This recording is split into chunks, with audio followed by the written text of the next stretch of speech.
statue of a devil in a church. They put a statue of the devil in a church. That one makes sense. He walked in there and ripped it down, and he's being charged with a hate crime. So I feel like if I want to get conspiratorial, which of course is unlike me. Enjoy the video and subscribe for more. Yes, I'm famous, and yes, I'm well known, but my opinion isn't valid compared to someone who's a born Muslim or studied it harder than I have. So, everyone's opinions are valid. Of course, but I don't consider myself qualified. Yeah, fair enough. But how would you say it's shaped your life and your mentality? You know the best thing about Islam? The best thing about Islam is how simple it is, because there's wrong and right. It's a simple religion. It's wrong and right. I mean, you look at other religions and it's also subjective now. Yeah. And that's why I've said many times on different podcasts that it's the last true religion. If you don't have a strong barrier, if you don't have a yes and a no, you don't have a religion. If you tolerate everything, you stand for nothing. And if you believe in God and you say, I believe in God, but I'm not a Muslim, I'm going to say, okay, that's fine. You're a Christian. What is Christianity anymore?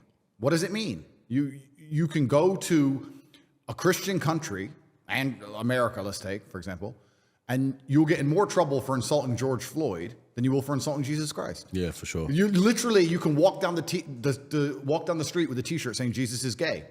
Girls barely go to church. If they do, who knows what they were doing the night before? None of it means anything. And then if you go and find a Christian that says this trans person has changed gender, what do you think about that? Christians are so soft, they're going to go, well, I hope he finds redeem, and I hope he finds guidance.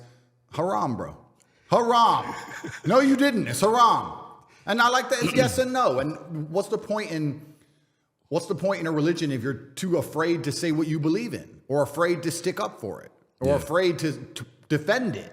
Then what's the point in any of it? So I feel like it's the last true religion. I feel like it's the last religion on the planet. And it's kind of interesting because since my reversion, I've had lots of conversations with the right-wing conservatives who were upset by my reversion, as if I cared. And a lot of them said to me, oh yeah, but it's a Christian country. We need to restore Christianity to England or wherever. And they don't seem to understand that the basic law of the universe is that power vacuums get filled. This is the basic law of the universe. If a tiger arrives in a brand new habitat and there's no other predators, it's going to destroy and eat all the rabbits and it's going to take over. Facts.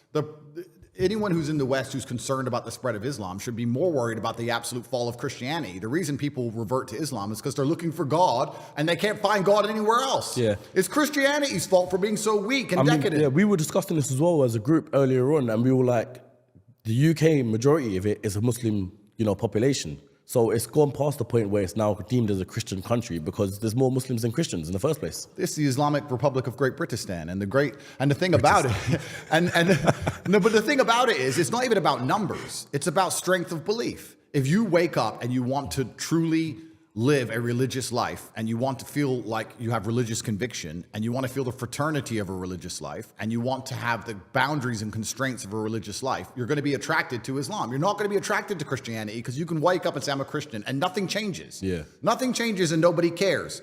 And that is Christians' fault. So I've had a lot of people complain at me as if, like I said, as if my personal choices are something I should...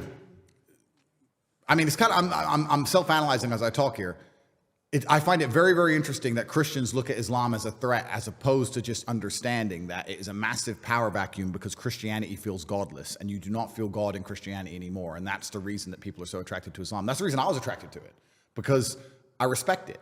How can you believe in something you don't respect? I don't know, and that's a general question for anything. You have to respect it. You have to look at the creeds and say, okay, I respect that. I respect how they defend their religion. I respect how they're black and white on certain issues. I respect all of these things. Also, it's kind of interesting because if you want to measure the success of a religion, you can measure it in regards to how many people follow it, or like you just said in the UK, or how fast it's growing. But I think the number one measure of success for a religion is how well it preserves the sanctity of a society. I think that if you want to say, is this a successful religion? Well, then you'd look at the society which it governs and say, are the creeds of the religion being adhered to by the society that it governs? I would argue that most Islamic countries have an Islamic feel. I would argue you'd avoid a lot of the LGBT garbage. You'll avoid a lot of the woke insanity. You'll avoid a lot of the feminism, which has destroyed the West, and all these things, because Islam is being adhered to and it's keeping the society functioning. Do I go to Christian countries and feel like Christianity is preserving them? Not really. What about true hardcore following Christians? I'll give you an example. Obviously, you're just coming off the back of doing a podcast with George Janko. Yep. Now, I love that podcast purely because you guys was talking about religion, you being a Muslim, and he seems like, I haven't met him obviously, but a true following Christian. Yep. And it's funny because when I see a true following Christian, it's like you're so close to Islam, but you're just a couple of places where you're going wrong. Yeah. So when I saw that, I was like, shout out to George, because one day, you never know, man could be Muslim himself. Well, yeah, it's kind of interesting. Christians must feel a deep resentment towards Muslims, especially the true believers, because we stick up for what we believe in, and they want to, but they can't because their own religion has become so woke and almost betrayed them. How can you stand up and say, I'm a Christian and I mean it, and you better, when they have gay preachers? Like, it doesn't make any sense. Yeah. And your fellow Christians will turn on you and call you a bigot. Your fellow Christians will call you a bigot and call you hateful for saying that a man shouldn't chop his dick off. And then you're going to sit there and say, I'm a true Christian. Yeah, it doesn't work. So all the Christians I speak to who truly believe, and I've spoken to a lot of them, they are very envious of Islam. And then I'm like, well, then what's the delay? But they feel like an affinity to Christianity because they were raised with Christianity or they're born Christian, and perhaps they see Islam as a Middle Eastern religion, which is kind of interesting because Christianity is a Middle Eastern religion. Yeah. They're from the same place. Yeah, they all spiral they stem from the same country as the Middle East. I read somewhere that only 18% of Muslims are even Arab. I think the largest, there's obviously a huge black proportion, and Indonesia is a massively Islamic country. Malaysia. I think Islam just crossed over 3.5 billion Muslims globally. Wow. That's more than half the population of the world. If you believe in God, I don't see how you cannot be a Muslim. I just don't see the attraction to any other religion that makes any kind of sense. And you can also look at this, and this is why I'm careful to discuss this subject, because I don't want to get in trouble with people who know more than me, but you can also look at this from the ideological and the theologian standpoint in regards to what happens after we die, and superpowers and Allah and Muhammad, peace be upon him, and all these things that we don't quite understand. But you can also discuss it right here on earth with what you see, like I said about preserving the sanctity of a society. So you sit and say, okay, well, if you're Christian, how is Christianity saving your children from the oncoming enslavement? How is your Christianity saving your children from the slave mine programming? How is Christianity protecting you? How is Christianity helping your neighbors? How is Christianity preserving anything? Whereas Islam, it's kind of interesting because someone else said this who was smarter than I, and I can't remember where I heard it from, but they said whenever you see a post-apocalyptic Christian society in a movie, it's just the purge and everyone's out to kill each other. When the meteors hit or whatever and America's under attack, there's snipers on the roof and everyone's trying to get food and everyone's struggling. Whereas if you look at a post-apocalyptic Islamic society, which exists right now, they're on the earth right now, they function and people still love each other. And it's the belief in God that keeps them together. I mean, there's no legal system in Gaza that's stopping people from committing crime. It's God. Yeah, and it's God alone. And then you sit and say, okay, well, the strength of that religion, even in the harshest possible conditions, can preserve to a degree the sanctity of society and human nature. I don't think a Christian country could do that. If you put a Christian country under the level of destruction Gaza's currently going through, I don't think people would sit and say, well, Jesus says I shouldn't steal. In fact, if you look at what happens during natural disasters in America, it's the absolute opposite. It's just looting and chaos.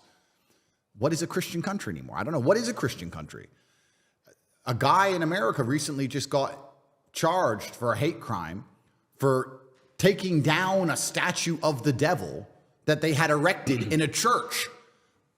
I'm mind blown. Like, statue of a devil in a church. They put a statue of the devil in a church. That one makes sense. He walked in there and ripped it down, and he's being charged with a hate crime.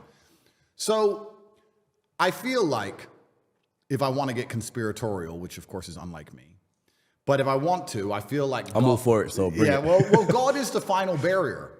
The final barrier to the slave programming is always going to be God, because there's a firm right and there's a firm wrong. They're going to come along and convince us all that the sky is green. And it's unfortunate because slowly they're going to win. Right now, we laugh at the fact that a man can chop his dick off and become a girl. We laugh at that. But our great-grandchildren won't laugh at that idea. Unfortunately, slowly they're creeping in. And the only barrier to this insanity, the final protection, is God, the book that says yes and no. Simple. So would you say, just a quick, sorry to disturb you, would you say the answer to getting out of that and being part of the group where we don't believe what they say regardless is religion? Oh, it is, but it's only Islam. This is the point, because Christianity is under such heavy attack now, and they've watered it down and diluted it so deliberately. They've done that. They want to do it to Islam. They're going to try very hard, but it's not going to be easy. It's going to be a lot harder. Yeah. Whereas Christianity doesn't protect anything anymore. There's no Muslims firm right and there's no firm wrong. Exactly. Yeah. So that's why Christianity is under deliberate attack, because they don't want people to be religious, because when you're religious, you're going to have a firm right and a firm wrong. The primary goal of the Matrix, and the primary goal is for them to get you in a position where you'll accept the slave programming regardless of what your own eyes tell you.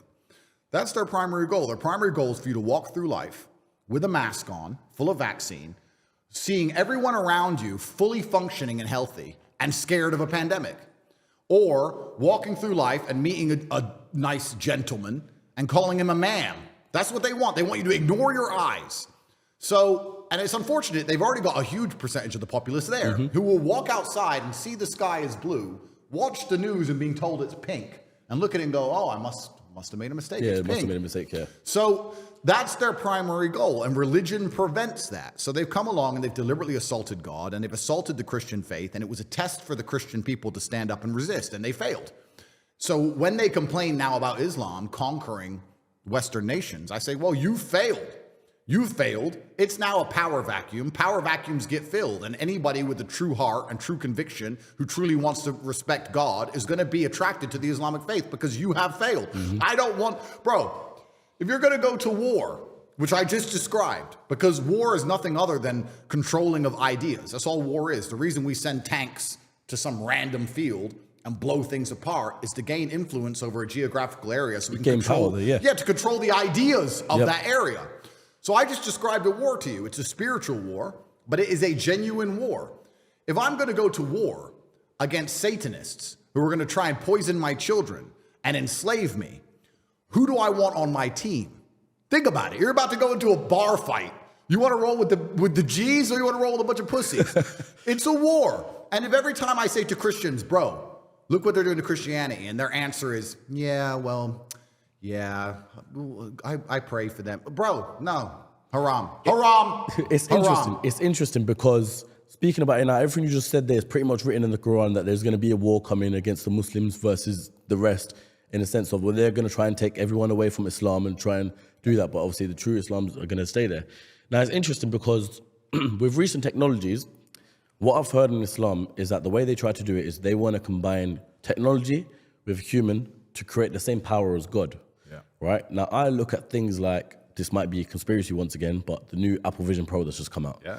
I look at that and thinking, so you basically want everyone to wear headsets out and about around the whole world and just live, that's fully living in the Matrix. In the Matrix, bro, yeah. It's scary. And like I said, we will laugh at that. But as technology progresses and our children's children, you're right. People are going to be living completely in a digital world with little glasses on. Yeah. I mean, I'm not going to lie to you. I've seen the Apple Vision Pro. I've seen some of the things it can do. I refuse to put it on because I have balls, so I can't. But if once they reduce it to, let's say, the size of my sunglasses. Yeah, then it's going to be scary. It's going to be crazy. Yeah. Right? So, and that's where technology is going. It's heading in one direction. And that's actually the most interesting thing, because empires rise and fall.